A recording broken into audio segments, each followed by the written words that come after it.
अस्सलाम वालेकुम। मैंने आपको पढ़ाया था मालूमाती फ़हरिस्त का एक सैंपल। ऊपर आप लिखें मालूमाती फ़हरिस्त का सैंपल। ये वाली लाइनें भी बीच में लगानी होती हैं, ठीक है। इसी तरह आपने लाइनें लगानी है। लाइनें लगा के इस तरह से मुझे चेक करवाना है, ठीक। फिर मैंने आपको बताया कि यहाँ लिखना है कस्टमर का नेम। आपने आगे लिख दिया कस्टमर का नेम। आगे कस्टमर का नेम नहीं लिखना था। कस्टमर का जो नेम होता है, फ़र्ज़ करें मैं आप लोगों की कस्टमर हूँ और मेरा नाम है सलमा, ठीक है। तो आपने यहाँ पे सलमा लिखना है। यहाँ है ड्रेस की तफसील। मैंने आपको पढ़ाया था कि ड्रेस की तफसील में आपने लिखनी है कि जैसा कि ड्रेस कलियों वाली एक फ़िरॉक बना रहे हैं, सिर्फ फ़िरॉक तो नहीं लिखेंगे। कलियों वाली फ़िरॉक है, अम्ब्रेला फ़िरॉक है, बॉडी फ़िरॉक है, आपने वो यहाँ उसकी तफसील लिखनी है। इसी तरह देखिए मैंने आपको पढ़ाया फैब्रिक नंबर 1, फैब्रिक नंबर 2 और फैब्रिक नंबर 3। जो कपड़ा होता है ना, हम जिस तरह से कहते हैं जी ये लॉन का कपड़ा है, कॉटन का है, रेशमी कपड़ा है, नेम होते हैं ना, तो इसमें वही लिखना है। ये इसलिए लिखना होता है कि फ़र्ज़ करें जब आप कोई अच्छी डिज़ाइनर बन जाती हैं या टेलर बनी हुई है, तो फ़र्ज़ करें कपड़ा है मेरा यानी कि सलमा का और आपने वो जीनत को सिलाई करके दे दिया, ठीक है ना। इसलिए लिखना होता है कपड़ा कौन सा है, ठीक है। कपड़ा लिख लें, आगे कलर भी लिख लें। इसे जब आप सिलाई करने लगेंगी आपको याद रहेगा ये कपड़ा उस कस्टमर का है, ठीक है। जहाँ पे मैंने नंबरिंग दी थी कि fabric number 1, fabric number 2, fabric number 3 लिखा हुआ है, मैंने आपको साथ में ये भी बताया था अगर आगे उसने मज़ीद फैब्रिक दिया है तो ठीक है आप लिखें, तफसील नहीं दी तो खाली छोड़ दें, फिर कुछ नहीं लिखना होता, ठीक है। ये देखिए मैंने फैब्रिक नंबर 3 तक आपको बताया। फैब्रिक उसने एक से ज़्यादा दिए हैं तो आप लिखें, नहीं दिए तो छोड़ दें। जो फैब्रिक दिया है सिर्फ वो आप किसी भी खाने में लिखना चाहती हैं लिख लें। आप याद देखिए उसने सिलाई में आपसे क्या सिलाई करने के लिए मांगा है, ठीक है। जो भी सिलाई करने के लिए दिया है, कमीज़ है, शलवार है, साथ में कोई दुपट्टा डिज़ाइन करने के लिए पल्लू पे जिस तरह डिज़ाइनिंग की जाती है वो दिया है। सिलाई करने में है क्या, इस खाने में आपने वो लिखनी होती है, ठीक है। जैसे कि मैं अब यहाँ पे लिखती हूँ कलियों वाला फ़िरॉक सिलाई करना है, साथ में कैपरी सिलाई करनी है और दुपट्टे के पल्लू पे मैंने बीड्स लगाने हैं, ठीक है। अब है लाइनिंग कि लाइनिंग में क्या लिखना है। लाइनिंग अगर मैंने आपको पढ़ाया था, लाइनिंग उसने कही है कि लाइनिंग करनी है, बारीक कपड़ा है तो लाइनिंग लाजमी होगी है। तो आगे आप लिख दें, लाइनिंग लिख दें, यस नो लिख दें, ठीक है ना, कि यस हाँ करनी है, नो नहीं करनी, ठीक है। और इसके अलावा आगे है सजावट। सजावट में उसने कहा जी बीड्स लगाएं, फ्लावर्स लगाएं, कोई मार्केट में जो मटेरियल मिलता है वो आप लगाएं सजावट के तौर पे, कोई फुंदे वगैरह कुछ इस तरह का कस्टमर ने कहा है लगाने को, तो आप सजावट में वो लिखेंगी, ठीक है। आगे है स्टाइल की तफसील। स्टाइल ना जिस तरह से बॉडी फिराक उसने मांगा है, अब वो कस्टमर ने कहा कि जी मेरी आस्तीन पे आपने अम्ब्रेला आस्तीन बनानी है, फिटिंग वाली बनानी है, चुनट वाली बनानी है, जो भी बनाना है इस खाने में आपने वो लिखनी है, ठीक है। नहीं मांगी आपने कुछ नहीं लिखना, छोड़ दें फिर इसको। फरमाइश नंबर 1, फरमाइश नंबर 2, फरमाइश नंबर 3, ठीक है। इसमें लिखना होता है जैसे कि तीरे का साइज़ क्या है। तीरा फ़र्ज़ करें 14 इंच है तो हमने आगे लिखना है 14 इंच, ठीक है। तीरा 14 इंच लिखना है। हमने चेस्ट का साइज़ है 36 इंच 38 इंच जो भी है वो लिख देने। 3 पे लिखना है वेस्ट लाइन क्या है, कमर की लाइन जो होती है ना वो कितनी है आपने वो लिखनी है। और हिप जो है कितने इंच के हैं, 38 हैं, 30 40 जो भी है साइज़ है वो लिखेंगे। यहाँ पे है कुल लेंथ क्या है वो लिखनी है। फिटिंग रखनी है या लूज कितने इंच पे रखनी है यहाँ पे वो लिखनी है, ठीक है। अब है ख़ास पॉइंट क्या है। ख़ास पॉइंट में अगर है कुछ ख़ास, उसने ख़ास तौर पे एक चीज़ आपको कही है कि ये है, ये तो आपने लाजमी करनी है, ठीक है ना। जो ख़ास चीज़ हुई है आपने कुछ ख़ास लिखना है वो आपने इस खाने में लिखना है, नहीं ख़ास कुछ छोड़ दें, ठीक है।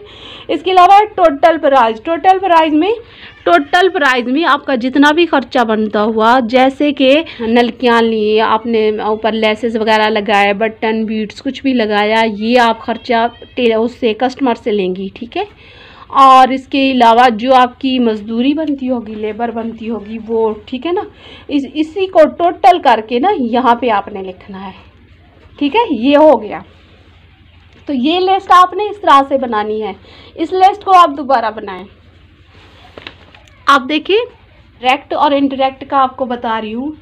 जैसा कि मैं भी ये वर्क करवाती हूँ, मैं अपना कपड़ा लेती हूँ, अपना मटेरियल लेती हूँ, खुद डिज़ाइन वगैरह उसके तैयार करना, सारा कुछ जो लेबर वगैरह कारीगरों को देने के बाद सारा इसका ख़र्चा बना के मैं फिर सेल करती हूँ। जहाँ से भी मुझे ऑर्डर मिलता है फिर मैं वहाँ पे भिजवाती हूँ। वो इस तरह से करना होता है आपने। जैसा कि ये डायरेक्ट जो आपकी कॉस्ट आई है ये आपको मैं वो बता रही हूँ। जैसा कि आपने कपड़ा लिया, ठीक है, कितनी कपड़ा लिया, 5 गज लिया। 5 गज कपड़ा जो था कितने का एक गज आया, ठीक है, 70 रुपये का गज था, 70 रुपये का गज था। अब इसको टोटल करेंगे तो टोटल कितनी, क्योंकि 5 गज था और 5 गज के टोटल पैसे 70 रुपये के हिसाब से टोटल जो बनते हैं वो बनते हैं 350।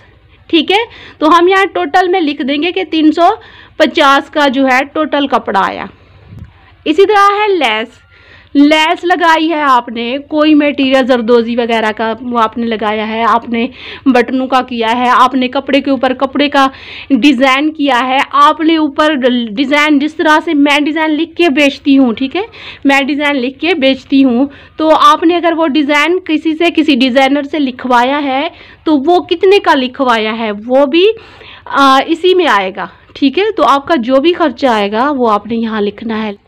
इसी तरह से ये देखिए, लेस है, लेस आपने ली 3 गज, 3 गज लेस लिया आपने। 1 गज की कीमत बनती थी 25 रुपये, 1 गज की कीमत 25 रुपये बनती थी। अब 25 के हिसाब से आपने 3 गज के पैसे प्राइस जब जमा की तो टोटल में 75 आएगा।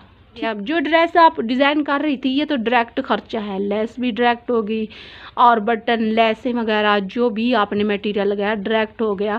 इनडायरेक्ट में क्या है, इनडायरेक्ट में इजाफी अखराजात होते हैं।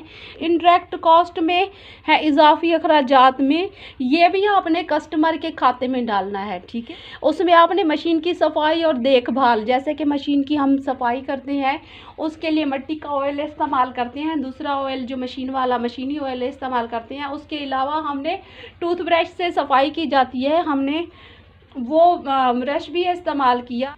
कोई चीज़ मशीन की टूट गई है, अगर मशीन ख़राब थी वो मशीन दोबारा सेट करवाई है। इसी तरह बिजली का बिल हो गया। इसी तरह मशीन की सुई 1 बार टूटी है, 2 बार टूटी है, चेंज की है, वो भी कस्टमर के खाते में आएगा। इसी तरह सीज़र यूज़ हुआ है, इसी तरह इंची टेप यूज़ हुआ है, इसी तरह जैसा कि ये मैं पेंसिल यूज़ कर रही हूँ ना, आहिस्ता आहिस्ता ये मेरी ख़त्म हो रही है ना, इसी तरह नोटबुक मेरी यूज़ हो रही है।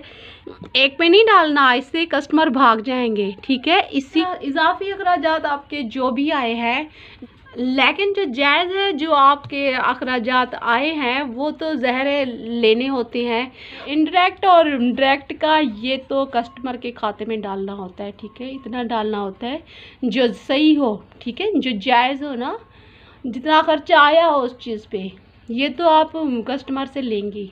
ये आपने पहले बता देना होता है। एक ड्रेस डिज़ाइन करते हैं क्योंकि ये डायरेक्ट को खर्चा होगा और ये इनडायरेक्ट खर्चा होगा, उस हिसाब को टोटल करके तब बाद में हम कस्टमर को बताते हैं कि ये जो ड्रेस है आपको इतने का पड़ेगा। ठीक है, ये देखें, ये सिलाई मशीन है और इसी तरह की लाहौर में एक ट्रेनिंग थी, कंपटीशन हुआ था वहाँ पे लड़कियों का, और वहाँ पे मुख्तलिफ़ शहरों की लड़कियाँ थी जिसमें मैं भी शामिल थी। फर्स्ट पोजीशन पे मैं आई थी, जिसमें मुझे ये 10 सिलाई मशीनें थी, ये मुझे इनाम के तौर पे उन्होंने दी थी। और इसके अलावा कुछ कैश था, 50,000 था। कि मैं थी, मेरे साथ मेरी अम्मी थी, तो वहाँ पे रहने का, खाने पीने का सारा वो जो बाकी 25,000 मेरा वहाँ लग गया था। ठीक है, ये सिर्फ इसलिए बता रही हूँ कि मैंने हमेशा अपनी नीयत अच्छी रखी है। मैं लोगों से मिलती हूँ ना, लोग कहते हैं इसका अखलाक बहुत अच्छा है, सादा लड़की है, लेकिन मैं फ़ैशन बहुत ज़्यादा पसंद करती हूँ, अच्छी ड्रेस पहनना। ठीक है, ये तो सब लड़कियों को शौक़ होता है ना, अच्छी अच्छी चीज़ें पहनना, फ़ैशन करना या ये चीज़ें, लेकिन मैंने फ़ैशन भी किया हमेशा, तो वो फ़ैशन किया जिस पे लोग उँगलियां ना उठाएं, ठीक है। हालांकि मैं खुद ड्रेसेस वगैरह का ये सारा करती हूँ, लेकिन मैं इन चीज़ का ख्याल रखती हूँ। आप ये देखें, मुझे बिल्कुल इजाज़त है, मुझे घर से बिल्कुल इजाज़त है। जो कुछ मैं इस वक्त आपको बुक पे पढ़ा रही हूँ, मैं डायरेक्ट वाइट बोर्ड पे आकर ये सिखा सकती हूँ, ठीक है। बल्कि मेरे भाई ने कहा था अगर तुम करना चाहती हो बेशक करो। मेरी फैमिली इतनी अच्छी है, मुझे इतना सपोर्ट करती है, लेकिन मैंने ख्याल रखा इस चीज़ का। जहाँ से मैं हूँ, मैं रहीमयार ख़ान से हूँ ना, मैंने आपको पहले, अगर नहीं जिन लोगों को पता, मैं रहीमयार ख़ान से हूँ। यहाँ पे लड़कियाँ इस तरह से मेरी तरह से ना बिज़नेस कर रही हैं, ना इस तरह से ऑनलाइन ड्रेसेस वगैरह सेल कर रही हैं, ना किसी को सिखा रही हैं, ठीक है। ज़्यादातर पर्दे में लोग बैठे हैं, तो मैं अपनी उस चीज़ का भी ख्याल रखती हूँ कि किसी को एतराज़ ना हो। और मुझे फिर कभी प्रॉब्लम नहीं हुई। मैं खुल के काम करती हूँ, मैं मार्केट भी जाती हूँ, मैं लोगों से ऑर्डर भी लेती हूँ, मैं मोबाइल फ़ोन खोल के इस्तेमाल करती हूँ, मैं इंटरनेट यूज़ करती हूँ। अब जैसा कि मैंने व्हाट्सएप का लिंक दे दिया है, लोगों को मैं सिखा रही हूँ, ठीक है। कुछ नहीं है, मैं अपना जो कमाती हूँ, यकीन माने मैं अपना जो अखराजात मेरे महीने के होते हैं ना, वो निकालने के बाद मैं कहीं ना कहीं मैं बस सोचती रहती हूँ इसको कहाँ ख़र्च करूँ, लेकिन बस दूसरों के फ़ायदे के लिए मैं उसे ख़र्च करती हूँ। और फैमिली अच्छी है, कभी किसी ने कुछ नहीं कहा। परेशानियाँ भी देखी हैं, बहुत ज़्यादा परेशानियाँ देखी हैं, लेकिन मैंने कभी अपनी जो फेस पे एक होती है ना मुस्कुराहट, उसको मैंने कभी ख़त्म नहीं होने दिया, ठीक है। हमेशा मैं खुश रही हूँ, क्योंकि जहाँ पे अल्लाह ताला इतनी नेमतों से नवाजते हैं ना, वहाँ पे हमसे इम्तिहान भी लेते हैं। तो सॉरी, मैं पर्सनल में चली गई। तो ये जो आपको लिस्ट बताई है, जो आपको नहीं समझ आई, जहाँ पे दोबारा इसको बनाएं और ये मुझे वीडियो के ज़रिए सेंड करें। अल्लाह हाफ़िज़।